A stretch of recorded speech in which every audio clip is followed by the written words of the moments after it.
दोस्तों आज के वीडियो में एक बहुत ही इंटरेस्टिंग प्रोजेक्ट के बारे में हम बात करने वाले हैं जिसका नाम है बटरफ्लाई प्रोटोकॉल।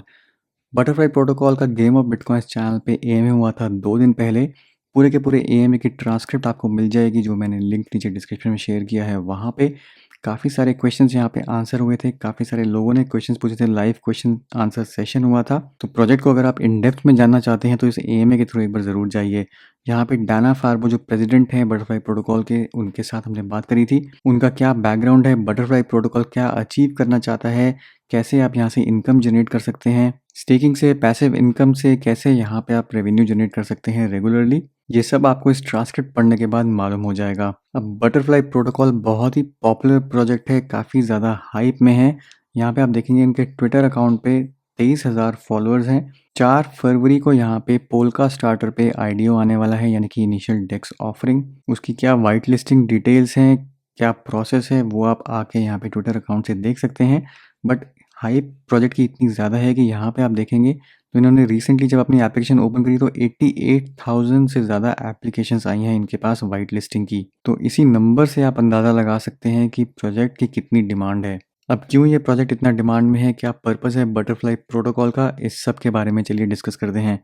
तो बटरफ्लाई प्रोटोकॉल एक बहुत ही यूनिक चीज़ को यहाँ पे टैकल कर रहा है, वो है सेंसरशिप ऑफ डोमेन नेम्स। तो कोई भी डोमेन नेम ले लीजिए, चाहे google.com हो, yahoo.com हो, या कोई भी डोमेन नेम जो आज आप वेबसाइट सर्फ करते हैं, चाहे गेम ऑफ बिटकॉइंस का हो, game of bitcoins dot take. कहने के लिए game of bitcoins dot take जो है वो मेरे नाम पे है, मैं इसको ओन करता हूँ। बट क्योंकि इसके पीछे एक सेंट्रलाइज्ड अथॉरिटी है, तो अल्टीमेटली जो पूरा कंट्रोल है डोमेन नेम का, ओनरशिप का, वो उस सेंट्रलाइज्ड अथॉरिटी के पास है।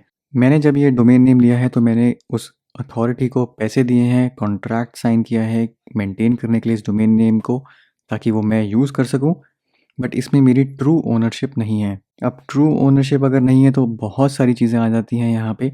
एक सेंट्रलाइज्ड अथॉरिटी के पास डोमेन नेम होने का मतलब ये है कि कभी भी ये डोमेन नेम को टर्मिनेट कर सकते हैं, कभी भी कोई आके इसको सीज कर सकता है।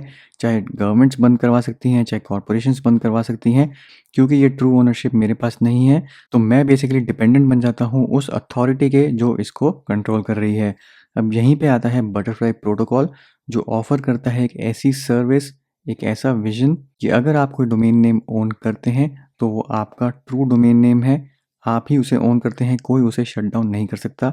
तो ये सेंसरशिप रेजिस्टेंट है। तो सिंपल सा पर्पस है यहाँ पे, a decentralised name system for the new internet. तो इनका जो विजन है बहुत ही बड़ा है यहाँ पे। We aim to create a decentralised autonomous organisation that will replace the DNS system and change the economics of domain ownership. अब चलिए डिटेल में देखते हैं कि ये इतना गेम चेंजिंग क्यों है। तो सबसे पहले तो देखते हैं कि जो करंट नेमिंग सिस्टम है, जो डोमेन नेम्स हैं जो आप और मैं प्रोक्योर करते हैं, वो कहाँ से आते हैं, उनको कौन बनाता है।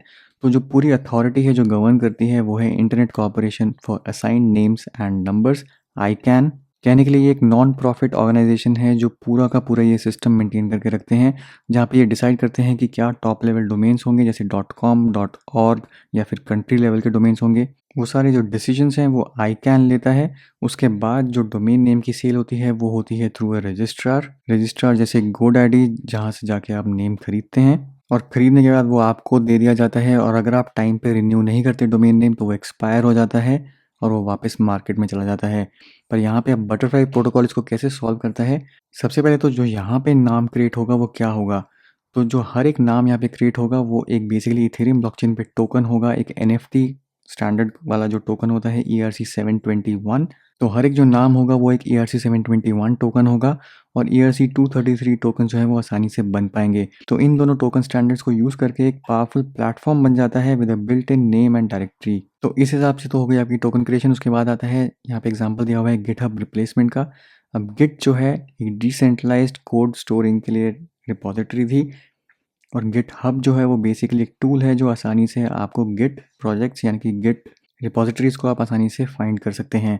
अब यहाँ पे अगर आपको याद होगा तो गिटहब को बेसिकली माइक्रोसॉफ्ट ने एक्वायर कर दिया है। तो अल्टीमेटली जो पूरा कंट्रोल है रिपोजिटरीज़ का, हर एक चीज़ का, वो चला गया है एक सेंट्रलाइज अथॉरिटी के बाद एक सेंट्रलाइज कंपनी के पास जो है माइक्रोसॉफ्ट।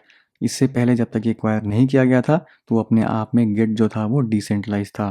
तो यहीं पे एक बहुत बड़ा चैलेंज आ जाता है, क्योंकि ये माइक्रोसॉफ्ट ओन करता है तो यहाँ पे सेंसरशिप हो सकती है। जो प्रोजेक्ट्स उनको नहीं पसंद आते वो ये रिमूव कर सकते हैं। तो काफ़ी कुछ यहाँ पे चैलेंजेस क्रिएट कर सकते हैं। पीछे एक यहाँ पे कि रूमर भी चला था कि हो सकता है अब, क्योंकि जो बिटकॉइन का कोड है वो भी गिट पे है, तो अगर आगे जाके गवर्नमेंट यहाँ पे कहती हैं कि बिटकॉइन का कोड रिमूव कर दिया जाए, गिटहब से हटा दिया जाए, तो माइक्रोसॉफ्ट एज अ कंपनी क्योंकि उसको कंट्रोल कर रहा है, तो वो भी एक पॉसिबिलिटी वहाँ पे बन जाती है। अब जो मेन नाम है, जो आपका टॉप लेवल नाम है, उसके बाद यहाँ पे एक कैटेगरी बन जाती है सब नेम सिस्टम्स की, यानी कि उस नाम के जो सब नेम्स हैं वो अपने आप में एक पूरा एंटायर इकोसिस्टम बन सकते हैं, जिनका अपना अलग ही एक पर्पस हो सकता है। और फाइनली इस सब की वजह से बन जाती हैं एक फुली डिसेंट्रलाइज्ड ऐप्स, क्योंकि अब नाम भी आपके हाथ में है, आपका कंटेंट भी आपके हाथ में है।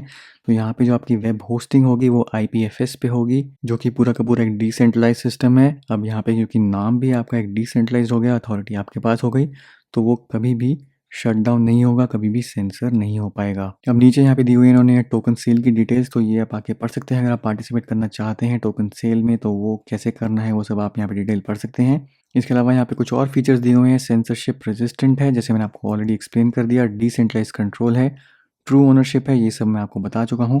अब फ्लेक्सिबल नेमिंग आती है, जो कि अपने आप में एक बहुत पावरफुल फीचर है। यहाँ पे अभी तक आप रिस्ट्रिक्टेड हैं ASCII कैरेक्टर्स तक, यानी कि आप लेटर्स और नंबर्स तक के ही डोमेन नेम रख सकते हैं।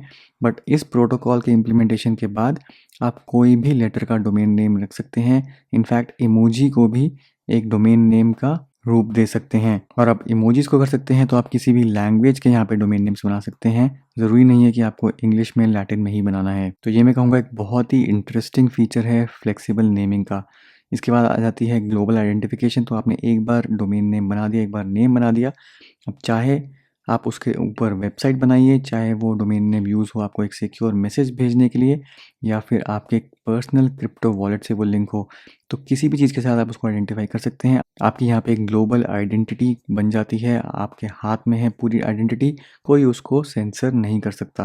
अब जहाँ तक रही प्रॉफिटेबिलिटी की बात, तो यहाँ पे ऑप्शन है कि अगर आप कोई नाम ओन करते हैं तो उनको सेल कर सकते हैं through a built in auction site, और इनफैक्ट एक नाम के आप सब नेम्स भी सेल कर सकते हैं।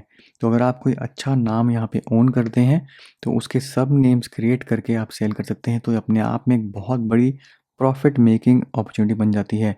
मान लीजिए आपने बिटकॉइन रिलेटेड कोई नाम ले लिया, अब बिटकॉइन के सब डोमेन्स आप मार्केट में सेल कर पाएंगे। फ्यूचर प्रूफ है, यानी कि अगर आगे जाके टेक्नोलॉजी चेंज होती है तो यहाँ पे क्लियर कट बताया हुआ है कि बटरफ्लाई जो है वो आसानी से अपग्रेड हो सकता है, और ऐसा नहीं होगा कि ये जो सिस्टम है ये कभी आउटडेट होगा। और यूज़ करना इसको बहुत ही आसान है। एक सिंपल सी ब्राउज़र एक्सटेंशन आपको यूज़ करनी है, और जैसे ही आप ब्राउज़र एक्सटेंशन इंस्टॉल करेंगे तो आप कोई भी डिसेंट्रलाइज्ड नाम यहाँ पे एक्सेस कर पाएंगे। कुछ आपको और इंस्टॉल करने की ज़रूरत नहीं है। तो ये सारे कुछ यहाँ पे पावरफुल फीचर्स हैं। अब इसके अलावा ये एक ऐप भी बना रहे हैं जहाँ पे आप आसानी से अपना नाम रजिस्टर कर पाएंगे, और उसके ऊपर आप कुछ भी होस्ट कर पाएंगे, उसको कोई भी सेंसर नहीं कर पाएगा। तो इनिशियली ये स्टार्ट करेंगे .human सब डोमेन से, तो आप चाहें तो यहाँ पे अपना नाम आके रजिस्टर कर सकते हैं। नो पर्सन और organisation can block your content, censor you और कैंसिल योर अकाउंट। छोटी सी लाइन पर बहुत इंपॉर्टेंट, यू ओन एवरीथिंग। तो ये सब देखने के बाद आप खुद सोच सकते हैं यहाँ पे कि क्यों इतना प्रोजेक्ट ये इम्पोर्टेंट है और क्यों इसकी इतनी हाइप है। अब मैं अगर अबाउट सेक्शन में जाऊँ तो यहाँ पे आपके पास वाइट पेपर का एक्सेस है, एक ओवरव्यू डॉक्यूमेंट दिया हुआ है। उसके अलावा आप नीचे जाके देख सकते हैं कि क्या क्या यहाँ पे ऑप्शंस हैं डिटेल में। एक ब्राउज़र एक्सटेंशन ये लोग बना रहे हैं, डेडिकेटेड वेब ब्राउज़र भी यहाँ पे डेवलप किया जा रहा है, और एक स्पेशल DNS सर्वर भी यहाँ पे होस्ट किया जाएगा। और ये जो सर्वर है ये बेसिकली एज अ ब्रिज काम करेगा between decentralised web naming system और एक सेंट्रलाइज्ड नेमिंग सिस्टम। अब आ जाती है यहाँ पे बटरफ्लाई टोकनॉमिक्स, यानी कि क्या टोकनॉमिक्स है यहाँ पे। तो 100 मिलियन यहाँ पे बटरफ्लाई टोकन्स होंगे, और इनके टू स्टार्ट विद यहाँ पे दो मेन पर्पसेस होंगे। सबसे पहले तो टोकन ओनर्स, अगर आप टोकन ओनर हैं तो या तो आप स्पॉन्सर कर सकते हैं creation of new top level domains. Passive income के लिए हर एक टोकन ओनर रिसीव करेगा 15% air drop of all ERC20 compatible tokens for every TLD created. तो हर एक जो डोमेन यहाँ पे क्रिएट होगा उसके 15% टोकन्स की यहाँ पे एयर ड्रॉप करी जाएगी एग्जिस्टिंग टोकन ओनर्स को। तो मान लीजिए अगर 1000 टॉप लेवल डोमेन्स बनते हैं तो आप खुद सोच सकते हैं कि 15% हर एक 1000 टोकन्स का जितने भी बनेंगे उनका जो एयर ड्रॉप होगा वो एग्जिस्टिंग टोकन होल्डर्स को दिया जाएगा। तो अपने आप में एक बहुत बड़ी यहाँ पे अपॉर्चुनिटी है। इसके अलावा यहाँ पे टीम की डिटेल्स आप देख सकते हैं, लिंक्डइन ट्विटर के यहाँ पे प्रोफाइल्स हैं, आप खुद आके यहाँ पे देख सकते हैं कि कितनी टैलेंटेड यहाँ पे टीम है। कुछ यहाँ पे वीडियोस दिए हुए हैं जिसमें यहाँ पे एक बेसिक से अंडरस्टैंडेबल वे में इन्होंने एक्सप्लेन किया है कि बटरफ्लाई प्रोटोकॉल जो है वो कैसे काम करेगा। तो मेरे हिसाब से काफ़ी इंटरेस्टिंग प्रोजेक्ट है, इस पे ज़रूर नज़र बना के रखिए। एक बार जाते-जाते ओवरव्यू डॉक्यूमेंट भी देख लेते हैं कि यहाँ पे इन्होंने क्या मेंशन किया हुआ है। तो ओवरव्यू डॉक्यूमेंट यहाँ पे 21 पेज का पीडीएफ डॉक्यूमेंट है। टॉप मोस्ट पॉइंट्स है यहाँ पे, butterfly remove the constraints of central control from the internet, यानी कि सेंट्रल अथॉरिटी का यहाँ पे कोई कंट्रोल नहीं है। Butterfly starts as a domain name platform, it does not replace ICANN. जो मैंने आपको बताया आईकैन क्या है, उसको ये रिप्लेस नहीं करते, but provides an alternative with significant benefits. तो यहाँ पे ऐसा नहीं है कि आईकैन को ये ऑब्सोलीट कर रहे हैं, बेसिकली उसका एक ऑल्टरनेटिव यहाँ पे प्रोवाइड किया जा रहा है। अब डैप्स के बहुत अपने आप में बेनिफिट्स होते हैं, किसी भी यहाँ पे नीच में आके आप डैप पब्लिश कर सकते हैं, आप डोमेन की सेल्स कर सकते हैं, ऑक्शन कर सकते हैं, डैप की एक्सटेंशंस यहाँ पे बिल्ड कर सकते हैं, आप उसको एक मैसेजिंग प्लेटफॉर्म बना सकते हैं। तो अपॉर्चुनिटीज़ यहाँ पे बहुत ज़्यादा हैं, एंडलेस है। यहाँ पे उन्होंने एक्सप्लेन किया हुआ है कि क्या टेक स्टैक है, क्या क्या ये चीज़ें यूज़ कर रहे हैं। तो ये थोड़ा टेक्निकल हो जाता है, अगर आपको इसमें इंटरेस्ट नहीं है तो आप इसको स्किप कर सकते हैं। अब बटरफ्लाई प्रोटोकॉल को बनाया गया है to be built as a decentralised autonomous organisation so that no one entity has control. तो यहाँ पे एक डाओ का सिंपल सा पर्पज़ यही है कि जो कंट्रोल है वो किसी एक एंटिटी के पास नहीं है, वो मल्टीपल एंटिटीज़ के पास है, पूरा डिसेंट्रलाइज्ड है, आप और मेरे जैसे लोगों के पास है जो टोकन्स यहाँ पे होल्ड करते हैं। तो काफ़ी इंटरेस्टिंग डॉक्यूमेंट है, यहाँ पे आप आके खुद डिटेल में पढ़ सकते हैं।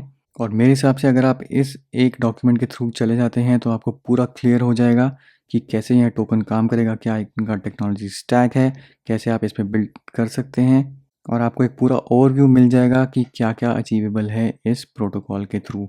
तो दोस्तों ये था मेरा आज का वीडियो, उम्मीद करता हूँ ये आपको पसंद आया होगा। वीडियो को ज़रूर लाइक करिए, शेयर करिए, चैनल को सब्सक्राइब करना मत भूलिए। मिलता हूँ मैं आपसे अगले वीडियो में, तब तक के लिए हैव अ सेफ इन्वेस्टमेंट।